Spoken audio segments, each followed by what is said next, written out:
ଶିବରାତ୍ରି ଦିନ ଓଷା ଭାଙ୍ଗିଥିଲି ଖାଇକରି ପେଟ ଫୁଲ ହବା ଯାଇ ଅରେଞ୍ଜ।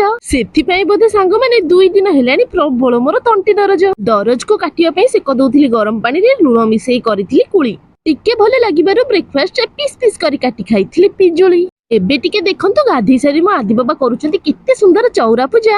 ଆଜି ଲଞ୍ଚ ଥାଳିରେ ସ୍ପେଶାଲ ଅଛି କଖାରୁ ଆଉ ସଜନା ପତ୍ର ଭଜା। ସତରେ ସାଙ୍ଗମାନେ ମତେ ଖାଇବା ପାଇଁ ଭାରି ଭଲ ଲାଗେ ଏହିପରି ବ୍ୟଞ୍ଜନ। ସନ୍ଦୀପ ଆଉ ପୂଜାଙ୍କୁ ଜନ୍ମଦିନର ହାର୍ଦ୍ଦିକ ଅଭିନନ୍ଦନ। 4ଟା ବେଳେ ଖେଳିବାକୁ ଯିବା ପୂର୍ବରୁ ଆଦି ବାବାଙ୍କୁ ପିଇବାକୁ ଦିଏ ହର୍ଲିକ୍ସ। ଖେଳି ସାରି ଆଦି ବାବା ଘରକୁ ଆସିଲା ପରେ ମା ପୁଅ ମିଶି ଖାଇଥିଲୁ ଚିପ୍ସ। ସନ୍ଧ୍ୟାବେଳେ ମା ନାତି ପୁଣି ବସିଗଲେ ଖେଳିବା ପାଇଁ। ମୋ ଆଦି ବାବାଙ୍କର ମୁଡ୍ ଅଫ୍ ହେଇଗଲା ଯେତେବେଳେ ମୁଁ ତାଙ୍କୁ କହିଲି କଣ ଧନ ଆଜି ପାଠ ପଢା ହବ ନାହିଁ। ଡିନରରେ ଆଳୁ ଝୁଡଙ୍ଗ ଭଜା ସହିତ ଟମାଟୋ ଚକଟା ହେଇଥିଲା କରି ପ୍ରବଳ ରାଗ।